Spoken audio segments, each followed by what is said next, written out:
Hold on before you open it up for questions. First of all, let me say that that other team, Everett's team, did a hell of a job. They moved the ball. They played well together. They got veteran players.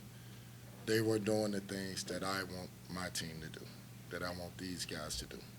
The ball moved multiple sides of the court more than twice. At times, most of the game, it was 3 and 4 times. So that means the ball started on one side, got to the other side, got to that side, got to that side before somebody shot it. They penetrated and they created offense. First half, they missed wide open shots, and they had 3 or 4 shots under the basket. We didn't rotate wide open. So they are a well coached team, and hats off to them. The last part of that, excuse me, I'm losing my voice. We needed this. We needed this whooping. We needed this loss because there's something that happened to this program before I got here that hadn't been healed yet. And I'm trying to get them to get out of it, to fight through it, to get better. Not as a team, but as individuals first. And then we can talk about being a good team.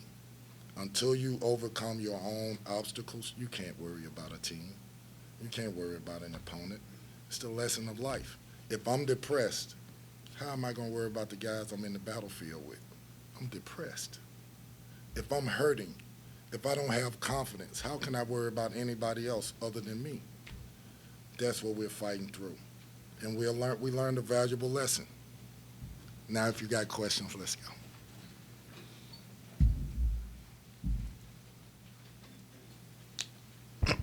Coach, I know that you preached, paint touches and getting the ball on the interior. You did get outscored in the paint 24-14. What was the biggest difficulty with getting the ball into lane, getting some more looks down there? So there were 2 possessions the whole game where the ball got into the paint more than once. 2. I don't know another way to say it. From the day I walked in here, I've been saying multiple lane touches, multiple passes. So the ball goes pass, pass, pass, pass, drive it, pass it out, drive it again, then we see what we got. I've been preaching it. But what happens when you're tentative? What happens when you're apprehensive? What happens when you're fearful of failure? You're afraid to drive that ball. And then when you do drive it and they collapse, which we want the defense to do, you got to be strong enough mentally and physically to make a pass to a teammate. We had 16 turnovers. We got the ball to the lane multiple times, twice. That's unbelievable. Hopefully that answers your question. Coach, you had 0 fast break points. What can you do to kind of try to improve that moving forward? Again, I want to play fast. I talked to the team about it. Why do I take you to the track once a week? So that you learn to run. Why do I talk about when the rebound is happening, Fabio, Hersey, you're looping up the court to catch the ball moving up the court so that we can get in transition faster. For whatever reason, it didn't translate. They were on their heels. Initially, we started out with good energy, pretty good energy. And then when we subbed, everything went out the window. They got beer muscles. They felt good about what they were doing, and they put us on our heels. That's a problem. Like, you have to be confident and know what a game plan is and know why we're doing it. We want to get out and run. We do. I'm not telling anybody to walk the ball up the court. I know what that means. You look at that and you see 0 fast break points, and you see 47 points in a game. That means we played half-court offense. That means we were stagnant. There's no coach, no team, nowhere that can win games with 0 fast break points. Kenny, defensively, what did you think about what you guys did on the ball and then also just away from it, your rotations, your communication? I thought position-wise we were okay at best, just okay. I thought our communication was really bad. There were times where we could have easily switched, kept the ball in front. we decided not to switch. My game plan is to make teams beat us with tough twos. Tough two is the ball is in front of me. You're not getting threes off penetration. We're starting off the line and getting to three-point shooters. You're going to beat us shooting a three that's going to be contested, or we're going to contest it at the rim. Well, you saw that we did not fight to keep the ball in front of us. They get layups, which means we have to sort of collapse, which means now they're getting threes. We didn't resist them from doing anything they wanted to do.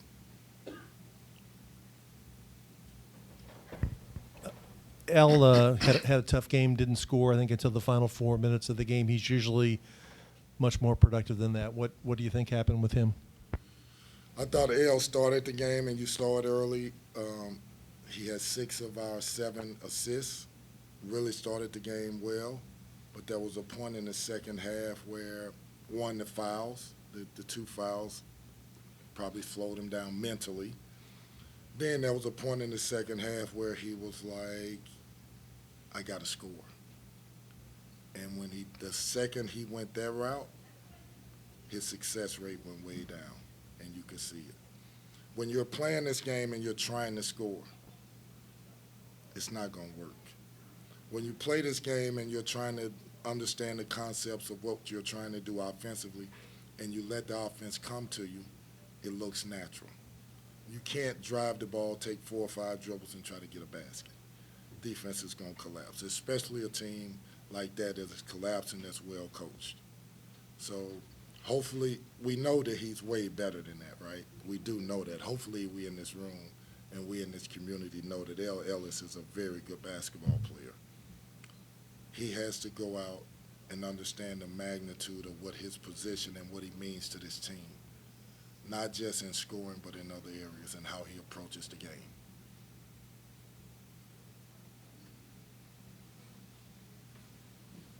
Coach, you mentioned that L did have 6 of the 7 assists for the team today. As far as the other ball handlers, it seemed like other guys had trouble initiating or facilitating that offense, getting the ball into the lane. What did you think about the other perimeter guys? I thought they were tentative. I thought when the ball was on the opposite side of the court, I'm teaching, we're teaching, the ball moves, and it hits your hand. You see it before, and you attack the gaps. What I saw was the ball moved, we just ball watched. The ball goes here, we ball watched. The ball hits the player's hand, now he's looking to see where do I drive. You know where you're driving long before that ball hits your hand. You know the gaps and where they're going to be before it hits your hand. You know that when you do attack the lane, you attack it with force, they're going to collapse. I have to be strong enough to know I got to make passes now. I can't force it, which leads to, we were tentative, 16 turnovers. What was your message to them after the game, players? We needed this. We got to get healed. We got to not be delusional as who we are. We have to know that every player that has a jersey on, whether it's practice, whether it's a workout, whether it's a game, you got to bring your best. You got to fight for your life, not just for you, but for everybody else in the room. We're not the most talented team in the world. We're not. We just made that evident by losing to a Division II. What a great lesson. I wish it didn't happen, but I sort of needed it to happen. Because at the end of the day, I'm going to say this, I'm trying to establish a culture. And that culture is going to have some adversity in it. How do you handle it? Right out the gate, we're going to see who we are. We're going to see you just lost to a team that you should never have lost to. They're a good team, very good team, but you should not have lost to them. How are you going to handle that adversity? How? That's what I'm really looking forward to seeing. Kenny, you mentioned how the players will react to it. How do you think the fans will react to that? I mean, it's been a rough stretch for the program and for this to start this way. How do you think they will react? I hope that they understand that this is going to be a marathon, not a sprint. I say it all the time, and everybody laughs when I say it. Danny Manning, Kenny Payne, Mel Wagner, Reese Gaines, Nolan Smith, we're not shooting any balls. We're not. On paper, you look at that staff and you're like, oh my goodness, they're going to win every game. They're not playing. They're not playing.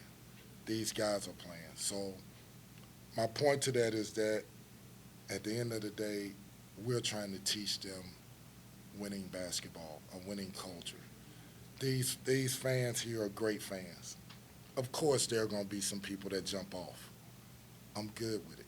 I'm watching, but I'm good with it. But the true fans, the real Louisville fans, they're going to be with us through thick and thin. And I know that coming in, so I'm not worried about that. Kenny, you went pretty big at the start. Brandon and Jalen both on the floor together. What made you want to go that way, and what did you think about when you saw it? Initially, I liked it. I liked the fact that we got the ball in the lane a couple times. L did a great job. Mike James made a couple threes.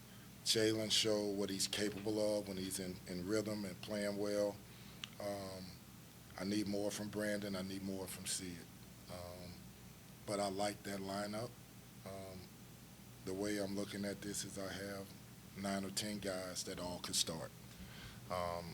I'm not obligated to anything or anybody or any lineup. I just want to win, and I want to have continuity on the court. I want guys, what's the best group that plays well together? That's who I'm going to rock with. Coach, what was your thoughts on your freshmen and young guys' performance first time in front of fans against another team?